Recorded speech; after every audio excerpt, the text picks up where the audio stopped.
Hi there and welcome to Hyundai Power Products. My name is Adrian and today we're going to be looking at this HY4B76 backpack leaf blower.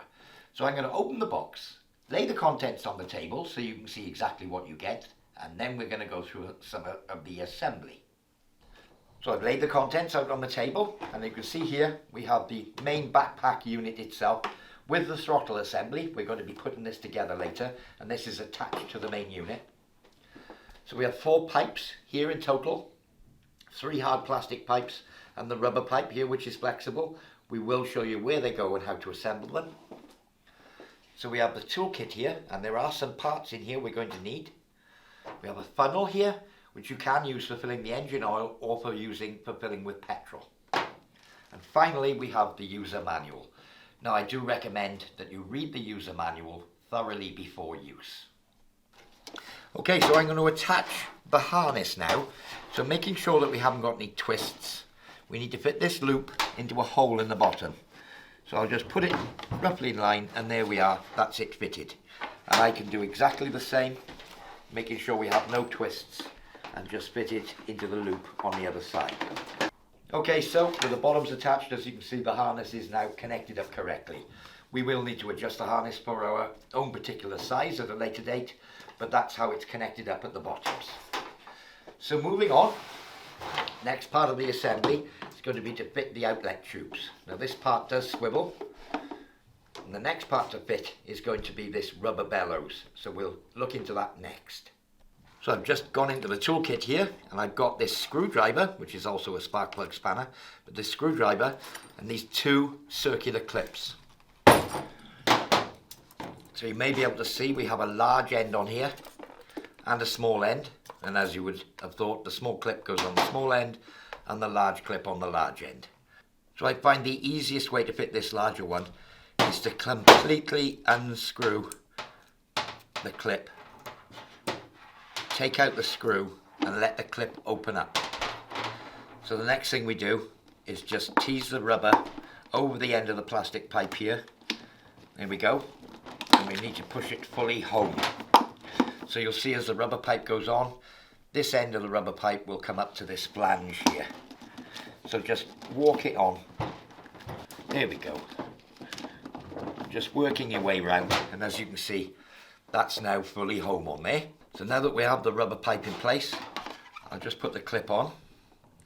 I'm just going to feed the band back in through the clip. Here we are. And I'm going to refit the screw. So typically I would locate this on the underside, but so that you can see it,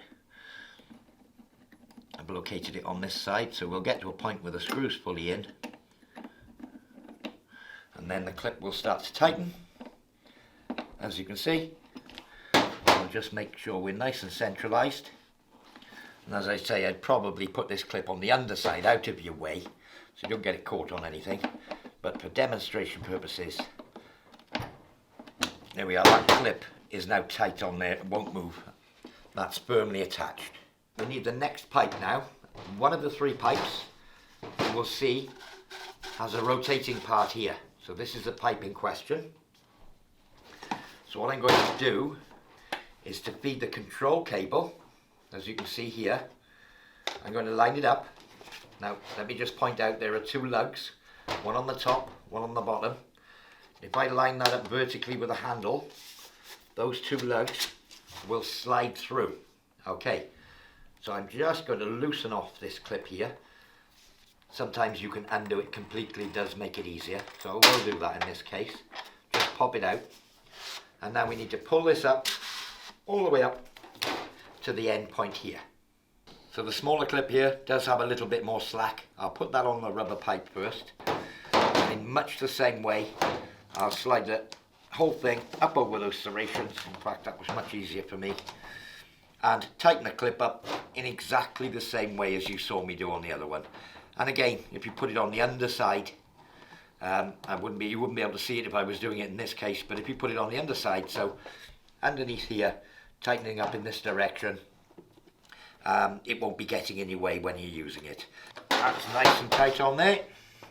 Now as you can see, this will rotate, but you will find the ideal alignment is to, let me just bring him over for you. If you have the handle here, pretty much in line with that dot, you won't be far away. It's not important, but that's the starting position. Back in from this side,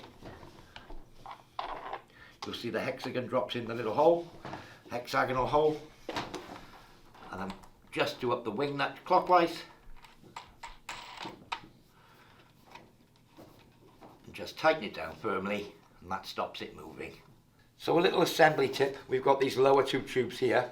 If I just show you the method, we're going to be rotating this tube this way to lock it off in such a way that when this bolt is in here, it lines up with this little nut here.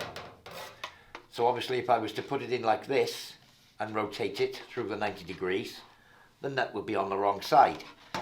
So I need to get the alignment such that the nut is here. I push that down into there, push it down firmly, rotate it, lock it into place, and now that screw will screw down in and lock the two halves together. Now that we've got it in the right place, I should be able to screw that in there, and I can feel it screwing into that nut. And there we are, that's located. So I've just pulled this screw out a little bit, but as you can see, I'm going to be rotating this way when I fit it, and that will line up the two so that the screw can go in the hole. So if I line up the slots, push it in firmly, rotate it to a stop, and then again, using the screwdriver, should be able to just find that hole. Yep, there it is. And if I do it up firmly, there we go. That's the three portions of tube all locked together.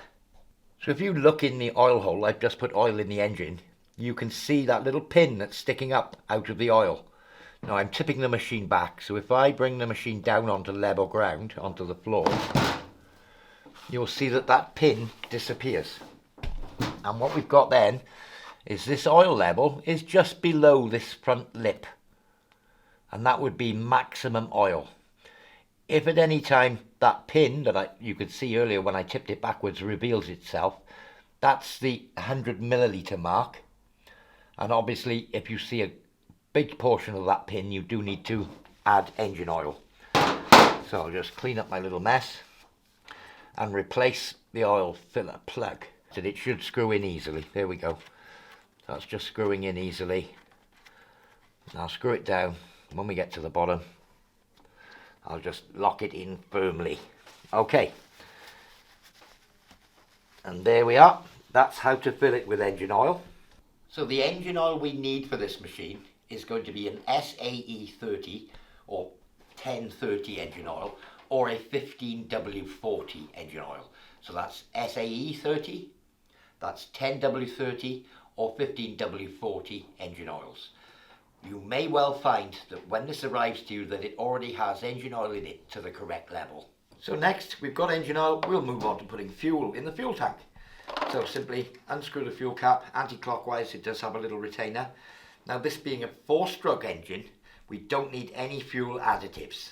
So neat unleaded fuel, no additives, no oils, anything like that, and we can put fuel in the tank. Now as I said earlier, we do have this little funnel. You can use this for filling the oil as well, but obviously give it a good clean out before using it on the fuel. So once we've filled it with fuel, we just need to make sure that we're not too full in the tank. We wouldn't want to come right up to the point where it's pouring out, maybe at the bottom of the spout here. Okay, so once we've filled it with fuel, just locate the lid, make sure we don't cross thread it, there we are, and that's the lid back on firmly. So now that we have fuel in the machine, we would need to prime the carburettor. So you'll see this little primer bulb here. So we would push this primer bulb several times, and you'll see the fuel sucking up from the tank in through one pipe and going back to the tank down through the other. When you can no longer see bubbles, that's pretty much, you know that it's primed correctly. So it may take several pushes of this little primer bulb like this, and that will prime the carburettor ready to start. So for a cold engine, we would need to turn the choke on, and that's simply this little lever here. We pull it back towards the backpack, would turn the choke on. Once the engine has started, we can turn the choke off. If the engine is still warm or has started very recently, you may not need the choke. So you don't need it every time, but certainly do for a cold start. So cold start, lift it up. Once it's warm and running, you can push that back down again. Okay, so I'll just tilt this down towards you. Here on the handle we have the on-off switch. That would be off, and away from yourself would be on. On the same note, here we have the throttle. Obviously, if we pull back on the throttle, the engine accelerates. If we let go, it will decelerate. So the starting procedure would be, with a cold engine, to turn the engine switch to the on position. We'll turn the choke up, as I stated earlier, to this position, up.